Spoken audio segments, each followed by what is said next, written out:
ഒരിക്കൽ ഒരു രാത്രി വൈകി ത്രേസ്യ തന്റെ പുസ്തകങ്ങൾ എഴുതിക്കൊണ്ടിരിക്കുമ്പോൾ ത്രേസ്യായിക്ക് ഒരു ദിവസം വളരെ ശക്തമായ ദേഹാസ്വാസ്യങ്ങൾ ഉണ്ടാകുന്നു. സഹോദരിമാരെല്ലാവരും പരിഭ്രാന്തരായി ഓടിയെത്തി ത്രേസ്യയെ പരിചരിക്കുന്നു.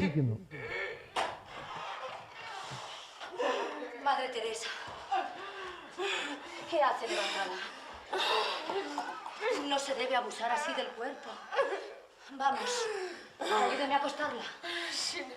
Sin más nada. Obedezca, madre. No sea testaruda.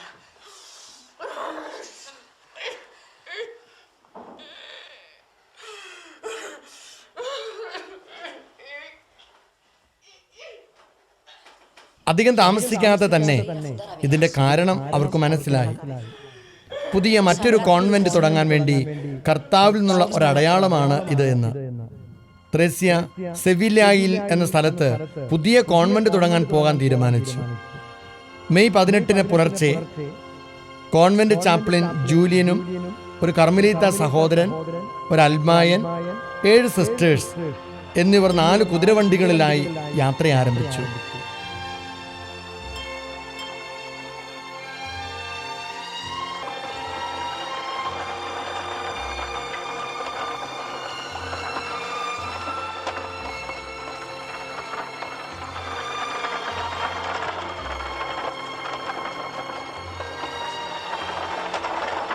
യാത്രക്കിടയിൽ ഇവിടെ സംസാരം പുതിയ സംരംഭത്തെക്കുറിച്ചായിരുന്നു. എങ്ങനെ ശരിയായി അർത്ഥിനികളെ തിരഞ്ഞെടുക്കാൻ സാധിക്കും എന്നതിനെ പറ്റിയായിരുന്നു അവിടെ സംസാരം. ഇതിനിടയിൽ ത്രേസ്യ പറഞ്ഞു കൊടുക്കുന്നുണ്ട്, നാം എല്ലാവരും സമൂഹത്തിൽ തുല്യരായിരിക്കണം. ഓരോരുത്തരും അവർ ആയിരിക്കേണ്ടതുപോലെ ആയിരിക്കാൻ പരിശ്രമിക്കണം. എല്ലാം ക്ഷമിക്കണം. പക്ഷേ എല്ലാറ്റിനെയും ചോദ്യം ചെയ്യുന്ന രീതി അരുത്. നിങ്ങൾ ബുദ്ധിമതികളും നിഷ്ഠയുള്ളവരും അതേസമയം വിട്ടുവീഴ്ചയുള്ളവരുമായിരിക്കണം. കൂടാതെ ക്ഷമയും ലാളിത്യവും സാമർഥ്യവുമുള്ളവരായിരിക്കണം എന്ന് ത്രേസ്യ പറഞ്ഞപ്പോൾ അവരിൽ ഒരാൾ ചോദിച്ചു, ഇത്രയധികം കഠിനമായ കാര്യമാണോ ഇത്? സ്നേഹമുള്ളപ്പോൾ എല്ലാം എളുപ്പമായിരിക്കുമെന്ന് ത്രേസ്യ മറുപടിയും പറഞ്ഞു.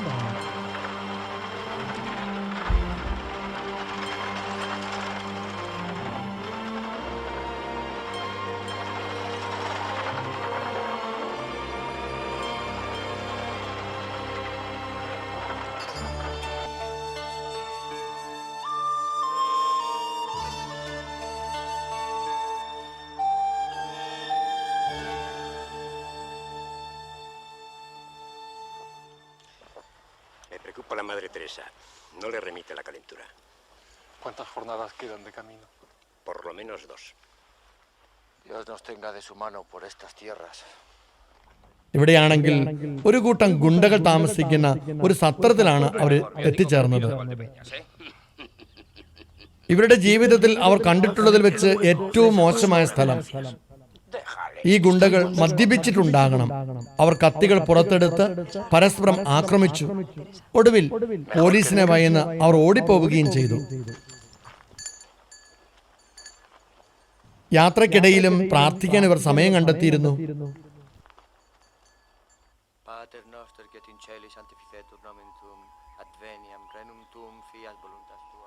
ഈ സമയം ത്രേസ്യയുടെ പനി ശക്തമാവുകയും ചെയ്തു.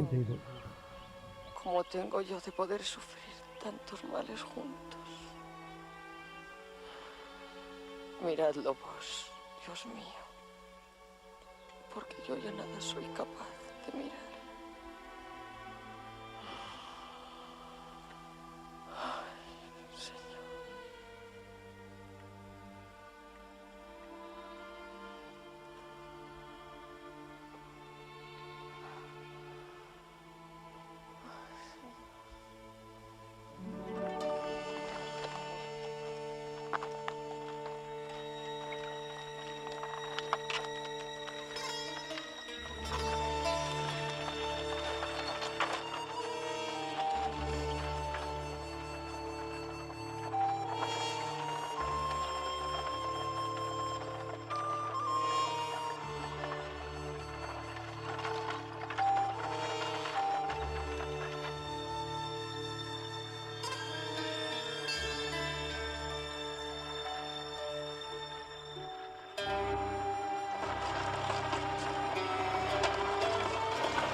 യാത്രയുടെ ഒടുവിൽ അവർ ഒരു പള്ളിയിലെത്തി. കർമ്മലീത്ത സംഘം അടുത്തെത്തിയപ്പോൾ മരിച്ചവരെ ഉണർത്താൻ കഴിയുന്ന ഒരു വലിയ ആരവമാണ് അവരെ സ്വീകരിച്ചത്.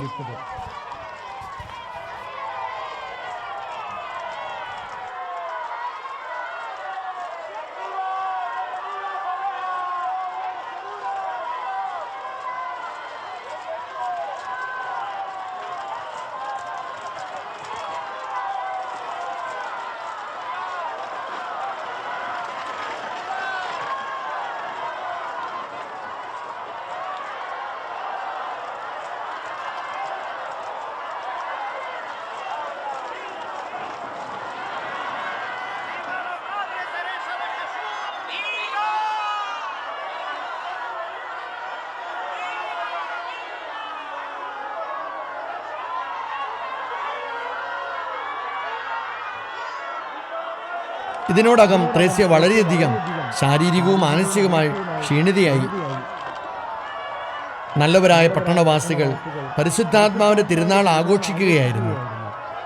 ഉത്സവഭാവത്തിൽ വെളുത്ത കർമ്മലീത്ത മേൽക്കുപ്പായങ്ങളും പരുക്കൻ തവിട്ടു നിറത്തിലുള്ള സഭാവസ്ത്രവും വഴിയിലെ പൊടിപടലങ്ങൾ കൊണ്ട് മൂടിയ കറുത്ത മുഖ ആഭരണങ്ങൾ ധരിച്ച് 7 സഹോദരിമാരെ കണ്ട് ജനക്കൂട്ടം അത്യധികം സന്തോഷിച്ചു.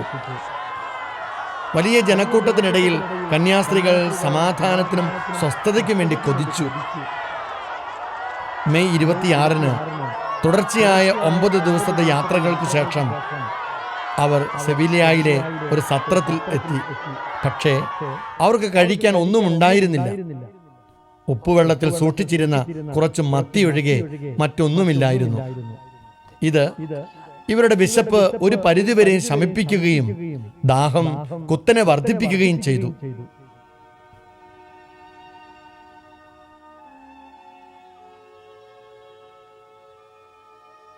¿Hasta cuándo he de esperar para ver vuestra presencia? Thresia ദൈവത്തിന്റെ മുമ്പിൽ ആത്മകഥം ചെയ്യുകയാണ്. എത്ര നാൾ ഞാൻ നിന്റെ സാന്നിധ്യം കാണാൻ കാത്തിരിക്കും. ഇത് വേദനാജനകമായ ജീവിതം തന്നെ. ഇത്രയും ആഴമായ ഏകാന്തത. ഞാൻ എന്തുമാത്രം നിസ്സഹായികയാണ്. ദൈവമേ, എത്ര നേരം നീ എന്നെ മുറിവേൽപ്പിക്കും. എൻ്റെ ദൈവമേ, ഞാൻ വളരെ ക്ഷീണിതയാണ്. Llagáis y no ponéis la medicina.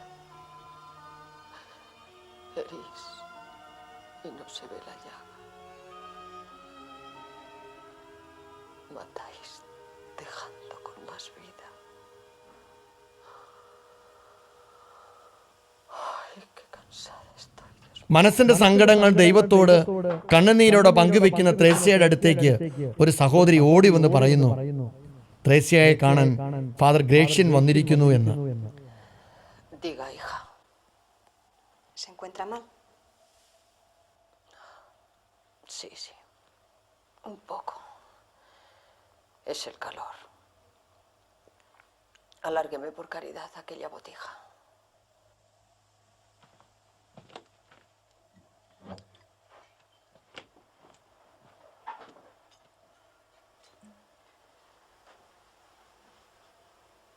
Tal vez no tenga ganas de hablar ahora con nadie.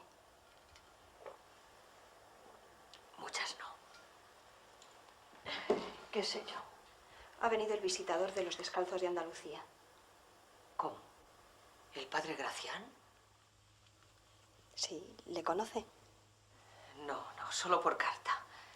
¿Pero está aquí en Beas? ¿Lo habéis visto? Sí, la espera en el locutorio. Hija, ¿y cómo no me lo ha dicho antes? ആവേശത്തോടെ ത്രേസ്യ ഓടി ചെല്ലുകയാണ്.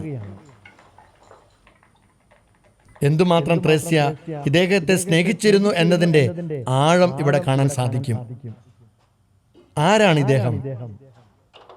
പണ്ഡിതനും വിവേകിയും വിനീതനുമായ ഇദ്ദേഹം പുരുഷന്മാർക്ക് വേണ്ടി നവീകരിച്ച കർമ്മലീത്ത സഭയിലെ ഒരംഗമാണ്. ഉന്നത ബിരുദം നേടിയ ശേഷം ഈശോ സഭയിൽ ചേരാൻ ആഗ്രഹിച്ചിരുന്ന ഒരാൾ കൂടിയായിരുന്നു.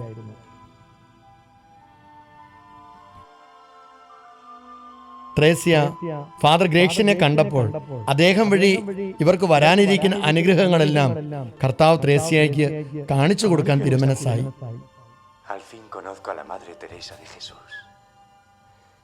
Es exactamente ഒടുവിൽ ഗ്രേഷ്യൻ ഈശോയുടെ ത്രേസ്യയെ കണ്ടുമുട്ടുന്നു.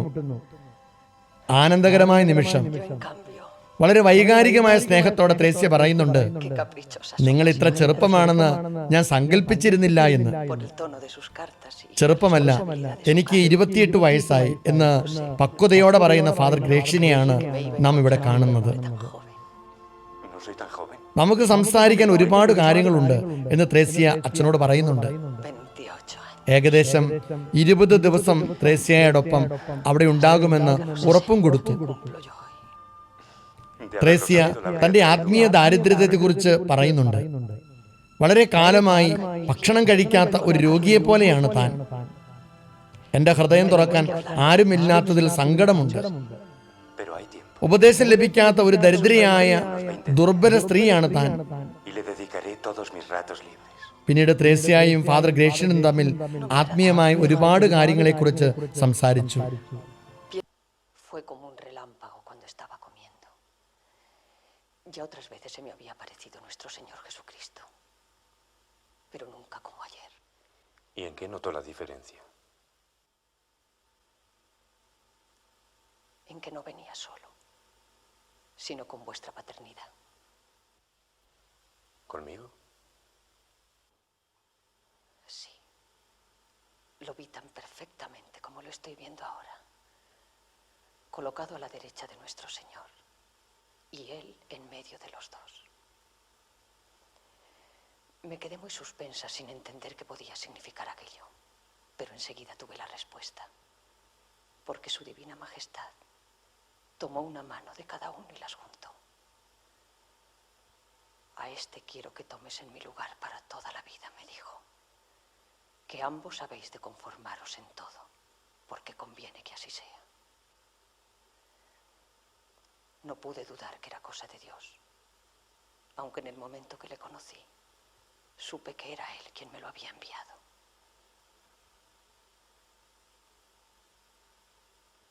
ഇൻകാർണേഷൻ മഠത്തിൽ ത്രേസ്യയുടെ മഠാധിപ സ്ഥാപനത്തിന്റെ 2ാം വർഷം വിശുദ്ധ മാർട്ടിന്റെ തിരുനാളിന്റെ 8ാം നാൾ വിശുദ്ധ കുർബാന മധ്യേ ദിവ്യകാരുണ്യം സ്വീകരിക്കാൻ ചെന്നപ്പോൾ ഫാദർ ഗ്രേഷ്യൻ ഒരു തിരുവോസ്തി എടുത്തു. പക്ഷേ അവൾക്കത് കൊടുത്തില്ല.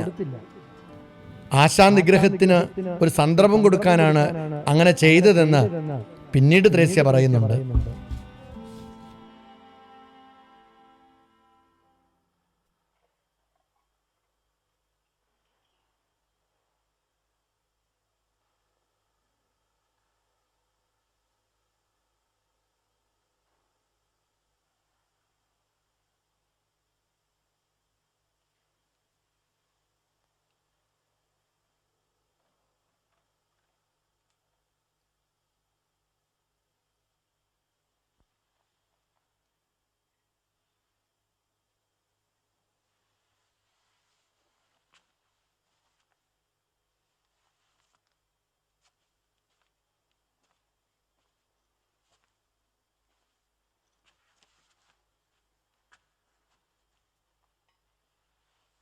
Corpus Domini nostri Jesu Christi, custodia te in vita in eterna. Amen.